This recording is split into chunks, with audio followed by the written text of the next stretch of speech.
నమస్తే అండి, నా పేరు డాక్టర్ శాసపు. నేను యుఎస్లో ఆంకాలజిస్ట్ని గత 10 yearsగా. ఈరోజు ఫ్యాట్స్ గురించి మాట్లాడుకుందాము. ఫ్యాట్స్లో మంచి ఫ్యాట్స్ ఏంటి, బ్యాడ్ ఫ్యాట్స్ ఏంటి, అసలు మనము రోజుకి ఎంత ఫ్యాట్ తినొచ్చు, ఎటువంటి ఫ్యాట్స్ మనం చూస్ చేసుకోవాలి, ఎటువంటి ఫుడ్స్లో మంచి ఫ్యాట్స్ ఉంటాయి. నెక్స్ట్ ఇంకో కాన్సెప్ట్ ఏంటంటే ఈ omega-3 fatty acids, omega-6 fatty acids అంటే ఏంటి కూడా మాట్లాడుకుందాము. అట్ ద సేమ్ టైము అసలు ఈ ఫ్యాట్ మన బాడీలో ఎలా తయారవుతుంది, ఎక్కడెక్కడ వెళ్తుంది, ఎక్కడ వెళ్తే పర్వాలేదు, ఎక్కడ వెళ్తే మంచిది కాదు కూడా మాట్లాడుకుందాము. సో ఫ్యాట్స్ అంటే ఏంటి? అది మనకి ఎనర్జీ సోర్స్ అనమాట. మనం కార్బోహైడ్రేట్స్ తీసుకుంటాము, ప్రోటీన్ తీసుకుంటాము, ఫ్యాట్స్ కూడా తీసుకుంటాము. మీరు అనొచ్చు ఓన్లీ కార్బోహైడ్రేట్స్తో ప్రోటీన్ తినొచ్చు కదా, ఫ్యాట్ ఎందుకు, అందరూ ఫ్యాట్ బ్యాడ్ అనుకుంటారు. కానీ ఫ్యాట్ ఈజ్ నీడెడ్ అండి. మన బాడీలో brain 60% of brain made of fats. Next ప్రతి సెల్ మెంబ్రెయిన్ ఉంటుంది చూడండి, ఆ సెల్ మెంబ్రెయిన్ చుట్టూ ఫ్యాటే ఉంటుంది అనమాట. ఫ్యాట్ మెంబ్రెయిన్ ఉంటుంది. నర్వ్స్ కానీ లేకపోతే ఐస్ కానీ ఐ బ్యాక్ ఉన్న ఏరియాస్ కానీ ఇవన్నీ కూడా ఎక్కువ ఫ్యాటీ యాసిడ్స్తోనే ఉంటుంది అనమాట. కనుక ఫ్యాట్ చాలా ఇంపార్టెంట్. మీరు ఫ్యాట్ 0 ఇంటేక్ చేస్తే కొన్నాళ్ళకి చాలా జబ్బులు వస్తాయి అన్నమాట. సో అది చిన్నపిల్లల్లో, నేను పీడియాట్రిషియన్ కూడా నేను, కనుక చిన్నపిల్లల్లో చూసేవాళ్ళం అనమాట. అస్సలు fatty foods, essential fatty acids అంటారు, omega-3 omega-6 తినకుండా ఉంటే వాళ్ళకి కొన్ని రకాల డిసీజెస్ వస్తాయి అనమాట చిన్నప్పుడు. కనుక ఫ్యాట్స్ ఆర్ వెరీ ఇంపార్టెంట్. కానీ మోడరేషన్లో ఎంత తీసుకోవాలి, ఎటువంటి తీసుకోవాలి మాట్లాడుకుందాము. సో ఫ్యాట్స్ ఎందుకు మంచిదే అని మాట్లాడుకున్నాము. So at the same time ఇప్పుడు ఫ్యాట్స్ ఏ టైప్స్ అని చూసుకుందాము. ఫ్యాట్స్లో గుడ్ ఫ్యాట్స్, బ్యాడ్ ఫ్యాట్స్ అని వింటుంటారు మీరు ర్యాండమ్గా. సో డీటెయిల్స్ చెప్తాను. ఫ్యాట్స్ ఏంటంటే ట్రాన్స్ ఫ్యాట్స్ అంటారు, రెండోది శాచురేటెడ్ ఫ్యాట్స్ అంటారు, మూడోది అన్సాచురేటెడ్ ఫ్యాట్స్ అంటారు. So trans fats, saturated fats bad, గుర్తుంచుకోండి, bad for health. Trans fats are absolutely bad. Trans fats అనేది యాక్చువల్గా మీరు ఏ ఫుడ్ తీసుకున్నా ఉండాలి, యూజువల్లీ 0 ఉండాలన్నమాట. ట్రాన్స్ ఫ్యాట్ ఎక్కడ ఉంటుంది? యూజువల్లీ మనకి కొన్ని మీట్స్లో కొంచెం ఉంటుంది, మీట్స్లో కానీ లేదంటే డైరీ ప్రొడక్ట్స్లో. బట్ మెయిన్లీ ఏంటంటే ఈ హైడ్రోజనేటెడ్ ఫుడ్స్, ఆయిల్స్ ఉంటాయి కదా, అలాగే పామ్ ఆయిల్ కానీ ఒకప్పుడు హైడ్రోజనేషన్ చేసేవారు, ఇప్పుడు అది కూడా యూఎస్లో ఆపేస్తారనమాట.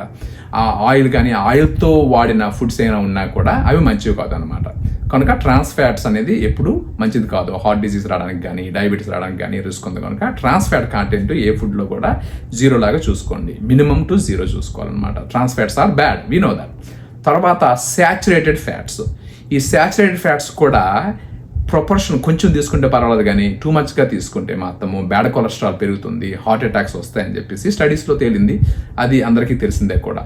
సో శాచురేటెడ్ ఫ్యాట్స్ లిమిట్ చేసుకోవాలి. సో శాచురేటెడ్ ఫ్యాట్స్ ఎందులో ఉంటాయి? అగైన్ మీట్స్, డైరీ ప్రొడక్ట్స్లో ఉంటాయి. లైక్ క్రీమ్స్ కానీ, లైక్ సవర్ క్రీమ్ అవ్వచ్చు, చీజ్ అవ్వచ్చు, బటర్ అవ్వచ్చు, అందులో ఎక్కువ శాచురేటెడ్ ఫ్యాట్స్ ఉంటాయి అన్నమాట. ఈ గీలో కూడా శాచురేటెడ్ ఫ్యాట్ ఎక్కువ ఉంటుంది అనమాట.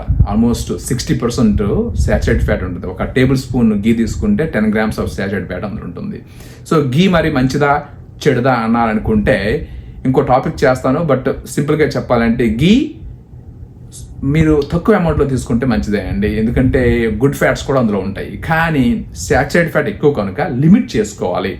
అందరూ అనుకున్నట్టు గీ చాలా మంచిది కనుక ప్రతి ఫుడ్లో గీనే వాడతాను నీకు ఆయిల్తో, గీతో నేను ఇడ్లీ తింటాను, గీతోని నేను అన్నీ చేస్తాను, చాలా గీ చిన్న పర్వాలేదు అనుకునే మాత్రం నిజం కాదు. ఈవెన్ కొన్ని స్వీట్స్ ఎక్కువ ఆయిల్ చేసి, ఎక్కువ గీ వేసి ఆయిల్ స్వీట్స్ చేస్తారు చూడండి, అది కూడా అంత సేఫ్ కాదు. కనుక లిమిటెడ్ ప్రొపోర్షన్లో తీసుకుంటే గీ ఈజ్ గుడ్, ఎందుకంటే అందులో మంచి ఫ్యాట్ కూడా ఉంది. కానీ టూ మచ్గా తీసుకోకూడదు, ఎందుకంటే too much of saturated fat ఉంటుంది.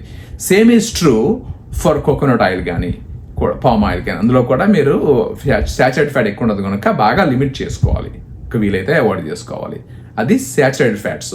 నెక్స్ట్ కేక్స్ తింటాము, పేస్ట్రీస్ తింటాము చూడండి, ఐస్ క్రీమ్స్ కానీ, వీటిలో కూడా శాచురేటెడ్ ఫ్యాటే ఎక్కువ వాడతారు కనుక మీరు లిమిట్ అయితే చేసుకోవాలి, ఎందుకంటే ఆరోగ్యంకి మంచిది కాదు.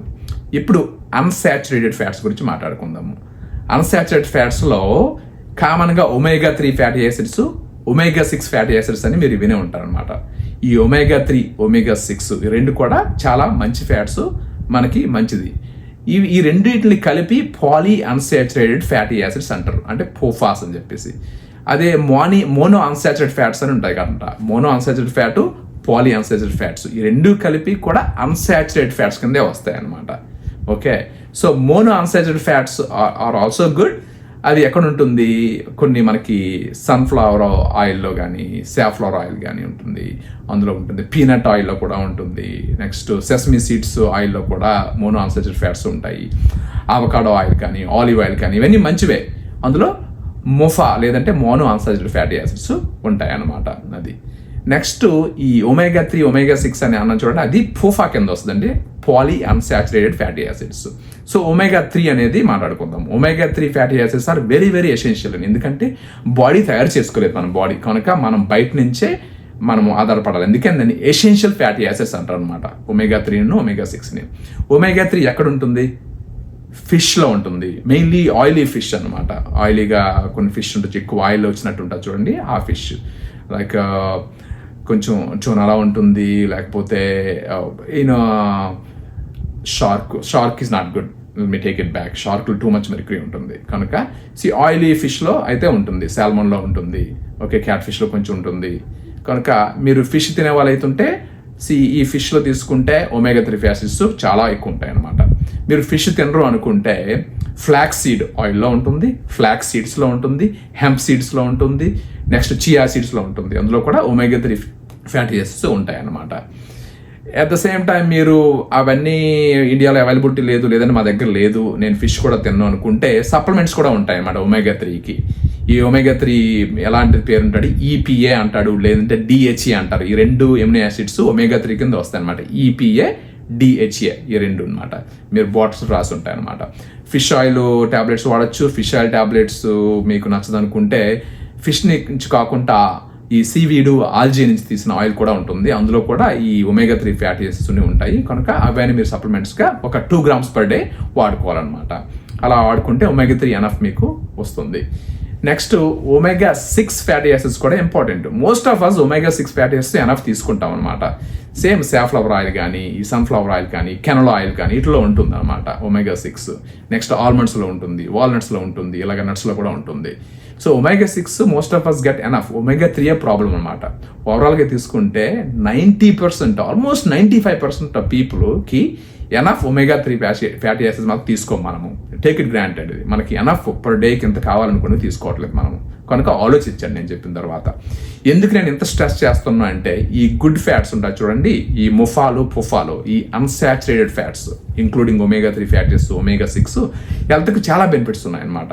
బ్రెయిన్ బాగా పనిచేయాలన్నా, పిల్లల్లో ఎదుగుదల బాగుండాలన్నా, లేకపోతే మెటబాలిక్ సిండ్రోమ్ తగ్గాలన్నా, డయాబెటీస్ తగ్గాలన్నా, హార్ట్ డిజీజ్ రిస్క్ తగ్గాలన్నా, ఒబేసిటీ తగ్గాలన్నా, లేదంటే మంచి కొలెస్ట్రాల్ పెరిగి బ్యాడ్ కొలెస్ట్రాల్ తగ్గిపోవాలన్నా, ఎనర్జీ ఉండడము, కొంచెం చలాకీగా ఉండడం, ఇవన్నీ చేయడానికి మాత్రము ఈ essential fatty acids omega 3 omega 6 చాలా చాలా ఇంపార్టెంట్ అనమాట. అందువల్ల పే అటెన్షన్ టు ఇట్.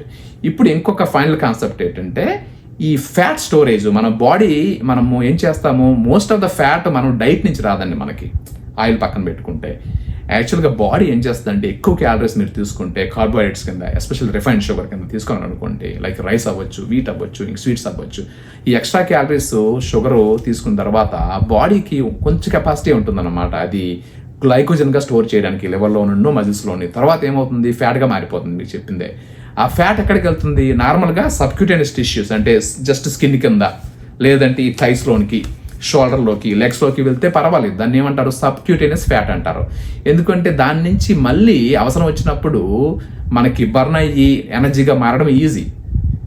కానీ ఇండియన్స్కి ఈ సబ్క్యూటేనియస్ ఫ్యాట్ స్టోరేజ్ కెపాసిటీ చాలా తక్కువ. అందువల్ల చాలా ఈజీగా ఆ స్టోర్స్ ఫిల్ అయిపోతాయి. ఇంకా కొంచెం మనకు ఒబిసిటీ వచ్చిందంటే ఈ సబ్క్యూటేనియస్ ఫ్యాట్ స్టోర్స్ ఫిల్ అయిపోతాయి కనుక ప్లేస్ లేక బాడీ లోపలికి వెళ్ళిపోద్ది ఫ్యాట్. విజరల్ ఫ్యాట్ అంటారు. అంటే ప్యాంక్రియాస్ చుట్టూ, లివర్ చుట్టూ, హార్ట్ చుట్టూ, కిడ్నీస్ చుట్టూ, ఇవన్నీ దగ్గర ఫ్యాట్ అక్యుములేట్ అయిపోద్ది. లేదంటే కడుపు లోపల అనమాట, ఇంటెస్టైన్ మధ్యలో అనమాట. అది చాలా డేంజరు. అది ఏం చేస్తుంది, దానివల్ల ఇన్ఫ్లమేషన్ పెరిగిపోయి హార్ట్ డిసీజ్ వచ్చే ఛాన్స్, డయాబెటీస్ ఛాన్స్ ఇవన్నీ పెరిగిపోతాయి. కనుక విజరల్ ఫ్యాట్ ఈస్ బ్యాడ్. అందుకే ఇండియన్స్లో మన కాలు చేతులు సన్నగా ఉంటాయి కానీ పొట్ట ఎత్తుగా ఉంటుంది. ఎందుకంటే మనకి స్టోరేజ్ కెపాసిటీ కాల్లోని, థైస్లోని తక్కువ ఉంటుంది, ఫ్యాట్కి పొట్టలో ఉంటుంది. అది బ్యాడ్ మనకి. సో అందువల్ల ఏంటంటే మనకి మూలక ఈ ఒబిసిటీ, సెంట్రల్ ఒబిసిటీ పొట్ట దగ్గర ఉంటుంది అనమాట, తక్కిన దగ్గర ఉండకపోయినా. కనుక చాలా జాగ్రత్తగా మీరు ఆలోచించుకోవాలన్నమాట. సో ఇంకేమైనా క్వశ్చన్స్ ఉంటే మీరు కామెంట్ చేయండి. అదర్వైజ్ ఈ వీడియో మీకు చాలా యూజ్ అయింది అనుకుంటున్నాను. ఒకవేళ నచ్చితే ఈ కాంటెంట్ షేర్ చేయండి, లైక్ చేయండి, కామెంట్ చేయండి, మీ ఫ్రెండ్స్కి కూడా మీరు రిఫర్ చేయండి. Thank you.